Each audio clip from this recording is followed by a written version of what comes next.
Ya. Assalamualaikum, selamat siang menjelang. Ya. Mohon izin Ibu, ada beberapa pertanyaan yang mungkin akan kami sampaikan. Sebelumnya, Kabupaten Purwakarta, alhamdulillah kemarin itu sudah mendapatkan keputusan Menpan tentang pemenuhan kebutuhan di Kabupaten Purwakarta, totalnya 349 dari total usulan kita 350. Tadi ada beberapa pertanyaan sebelumnya, udah ada yang terjawab juga terkait formasi disabilitas, apakah bisa diperuntukkan untuk P3K, tapi sudah dijawab tadi. Yang selanjutnya yang ingin kami tanyakan, Kabupaten Purwakarta ini kan tidak menyelenggarakan prioritas 2 dan prioritas 3 pada seleksi P3K jabatan fungsional guru. Nah, untuk apakah kita juga di Kabupaten Purwakarta perlu, Bu, melakukan pengaturan di admin P3K gurunya itu?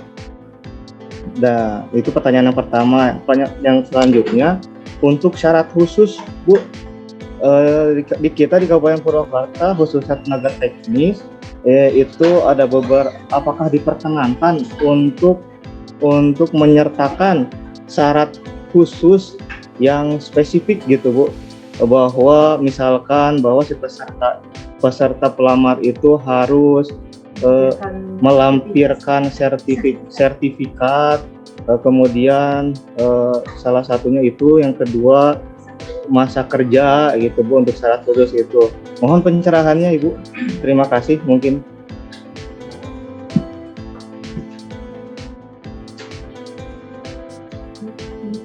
ya, izin nambahin dulu ndak?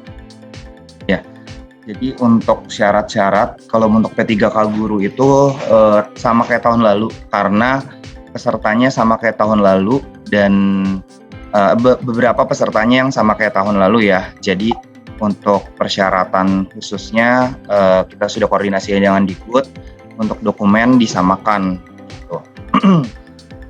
Untuk data-data prioritas 1, 2, 3 itu Bapak Ibu sudah tidak perlu lagi misah-misahin gitu kalau di pengumuman ya, karena nanti dari data Dapodik itu yang menentukan bahwa yang bersangkutan itu P1, P2, P3 ataupun umum gitu. Nah, karena nanti ada yang P1 ternyata turun status jadi P2 atau P3 jadi P4. Jadi semua didasarkan dari data Dapodik dari Dikbud ya Bapak Ibu. Jadi nanti pengumumannya tidak perlu menyertakan bahwa P1-nya jumlahnya segini, P2-nya jumlahnya segini, tidak. Karena juga nanti saat seleksi administrasi selesai, lalu seleksi kompetensi, nanti mungkin Bapak Ibu baca dulu di Kemendikbud bahwa nanti akan ada penyesuaian formasi gitu. Terus mengenai data yang data yang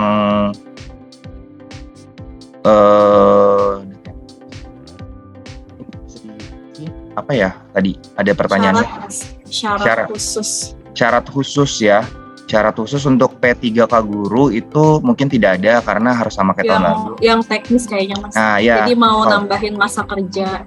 Ya, masa kerja ya. Jadi nanti dari Menpan sebenarnya ada informasi, kalau tahun lalu juga kan di Permenpan 29 itu untuk teknis, saya lupa ada di Permenpan atau di surat edaran atau di informasi ya, bahwa untuk masa kerja 3 tahun minimal, di mana nanti ini juga nanti akan diinformasikan oleh Menpan ya, tetapi kita masih menunggu.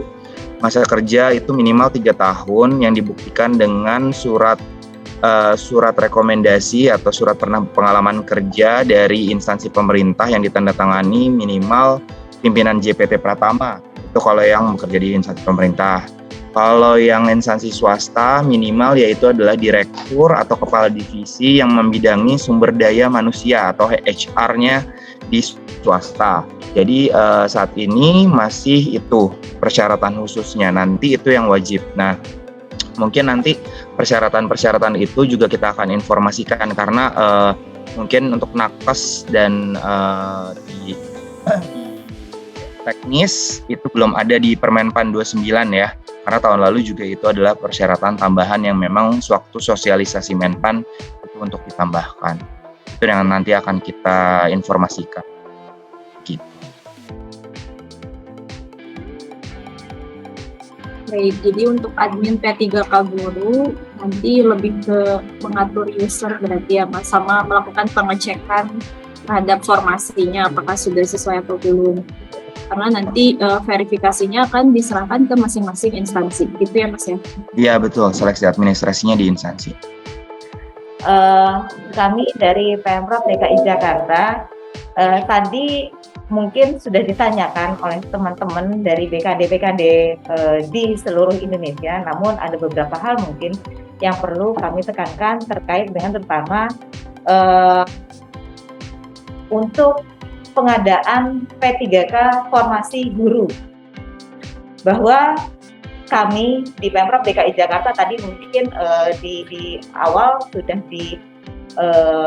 diperlihatkan bahwa kami memperoleh 6.300 sekian formasi khusus untuk guru, jumlah yang cukup signifikan, mengingat di Pemprov DKI Jakarta kami akan membuka P1, P2, dan P3 hanya sampai dengan P3.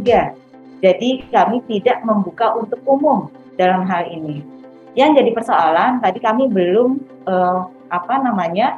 belum mendengar penjelasan terkait dengan pembatasan untuk pelamar ini, karena kami khawatir kami sudah membatasi, artinya formasi yang kami buka hanya sampai dengan P3, tidak untuk umum. Kami khawatir manakala nanti si pelamar dari swasta bisa mendaftar ke SSCN untuk mengisi formasi P1, P2, P3 kami. Karena hal ini terjadi pada seleksi di tahun 2021, bahwa tadinya katanya 3 tahap, tapi 2 tahap sudah bisa dimasuki dari swasta.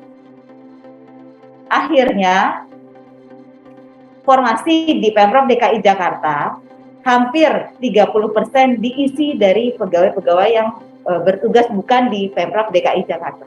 Nah, kami mohon penjelasan pemisahan ataupun pembatasan pelamar ini, apakah ada di sistem SSCN, misalnya si pelamar kami cuma buka statusnya P1, P2, P3, si pelamar hanya memilih itu, ataukah memang kami membatasinya di pengumuman seperti itu, bahwa pelamar umum tidak bisa meng-apply ke dalam sistem SSCN.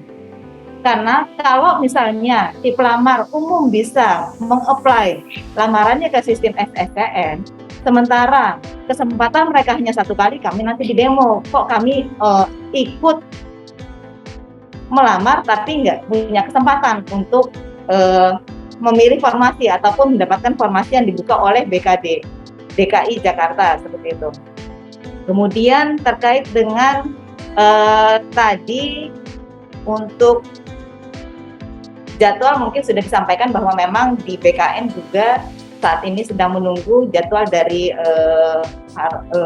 Kementerian PAN dan rapat-rapat yang mungkin diselenggarakan antara Kemenkes dan teknis dan lain sebagainya.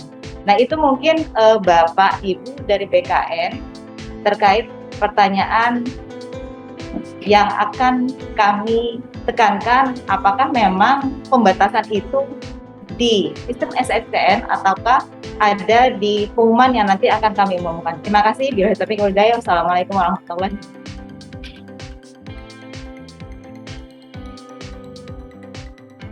Ya, izin menjawab Bu Desi. Saya tidak tahu apakah itu sudah di ACC Menpan dan Dikbud atau belum. Dikarenakan pengkhususan seperti ini saya tidak tahu ya. Ini mungkin nanti harusnya dari Pemprov DKI aja yang ke Menpan dan Dikbud ya, karena nanti datanya itu bukan dari SSCN Bu. Jadi semua data pure dari Dapodik. Misalnya kalau misalnya DKI tidak membuka umum, padahal di Permenpannya itu sudah jelas ada umum ya.